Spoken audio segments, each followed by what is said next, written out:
OPEC کے حوالے سے آپ کو مختصراً بتاتی چلوں. اوپیک ہے organisation of the petroleum exporting countries. OPEC تیل پیدا کرنے والے ممالک کی ایک ایسی تنظیم ہے جس کا مقصد عالمی مارکیٹ میں تیل کی قیمتوں کو مستحکم رکھنا ہے، اور اوپیک پلس اوپیک کا ایک وسیع اتحاد ہے. اب عمران صاحب، یو اے ای نے اوپیک سے اور اوپیک پلس سے علیحدگی کا اعلان کیا ہے. اس کا کیا امپیکٹ ہوگا اور سر اس کو کس طرح سے دیکھتے ہیں آپ؟ دیکھیں، اس کا پولیٹیکل ریزن یہ ہے کہ یو اے کے اندر سخت غصہ ہے کہ اس پہ اتنے ٹیکس ہوئے تو اس کو کسی نے پروٹیکٹ نہیں کیا. تو یو اے یہ بھول جاتا ہے کہ جو سب سے ان کا بڑا بینیفیکٹر ہے امریکہ، وہ ایران پہ اٹیک کر رہا تھا، اور ایران کے ریسیپروکل اٹیکس یو اے کے میں امریکن بیسز کے اوپر اور جنرلی یو اے کے اوپر ہو رہے تھے. اوپیک آئل پرائسز کنٹرول کرتا ہے. اوپیک سے یو اے نکل کر جو انہانسڈ کیپیسٹی ہے اس کی زیادہ تیل بیچنے کی، جو اوپیک میں کنٹرول ہوتی تھی، وہ زیادہ تیل بیچنا چاہتا ہے. یہ امریکہ کے حق میں بھی ہے. دنیا میں شارٹ ٹرم میں یہ آئل پرائسز شاید اس سے کم بھی ہو جائیں، تو وہ یو اے اپنا علیحدہ سفر رکھنا چاہتا ہے. یہ یو اے کا جو میں اسٹرینج بیہیویئر کہوں گا، یہ سعودی عربیہ سے ان کی لڑائی سے شروع ہوا ہے، اور ان کی ڈیزائر گلف میں سپریم ہونے کی.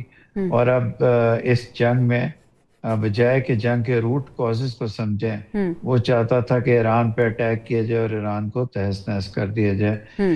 اور اس کو یہ بھی اچھا نہیں لگا یو اے کو کہ پاکستان کا سعودی عربیہ کے ساتھ ڈیفنس پیکٹ ہے.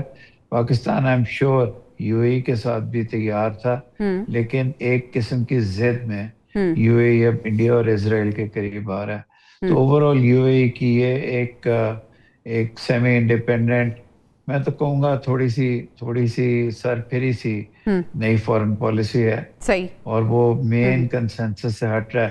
صرف ایک لائن آپ کو بتانا چاہوں گا کہ کل رات کو جب برکس کا اجلاس ہو رہا تھا تو یو اے ای اور ایران کی لڑائی ہوگی، کیونکہ یو اے ای کہہ رہا تھا کہ میں اسرائیل کو کنڈیم نہیں کرنا چاہتا اور فلسطینیوں کے حق کی بات نہیں کرنا چاہتا.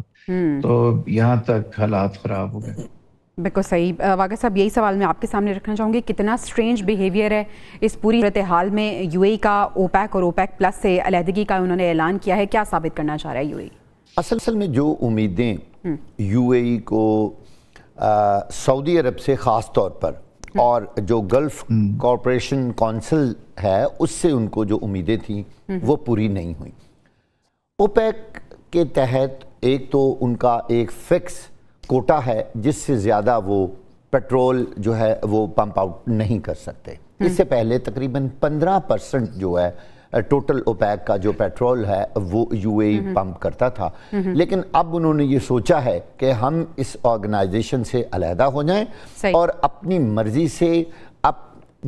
سے اپنی مقدار کے مطابق پیٹرول نکالیں اور اس کا ریٹ بھی خود ہی طے کریں. اس سے یقینی طور پر ریٹس میں کمی تو آئے گی، لیکن صورتحال یہ اس وجہ سے پیدا ہوئی کہ جب ایران نے حملہ کیا یو اے ای پہ، اور یو اے ای کا خیال تھا کہ جو کچھ ہمارے ساتھ ہوا ہے دوسرے ممالک ہمارا ساتھ دیں گے. بالکل ابھی جیسے ہمارے پارٹیسپینٹ نے کہا کہ ان کو پاکستان سے بھی بڑی امید تھی، لیکن پاکستان اس طرح کے کسی بھی سلسلے میں اس نے دخل اندازی نہیں کی، اور وہ پاکستان بالکل نیوٹرل رہا.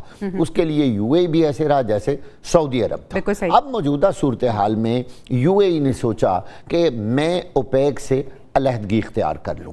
یہ ایک بہت بڑا پریشر ٹیکٹک ہے جو کہ پیٹرول کی دنیا میں، فیول کی دنیا میں، انرجی کی دنیا پہ اس کا بہت زیادہ اثر ہوگا.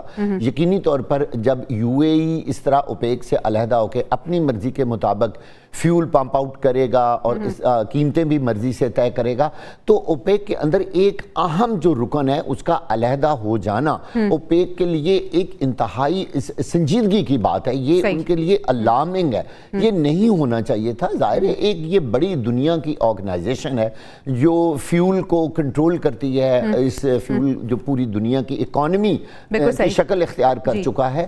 اس وجہ سے یہ ساری صورتحال سامنے آ رہی ہے، اور یو اے ای نے جو کچھ کیا ہے اس کے پیچھے یہ کہانی ہے.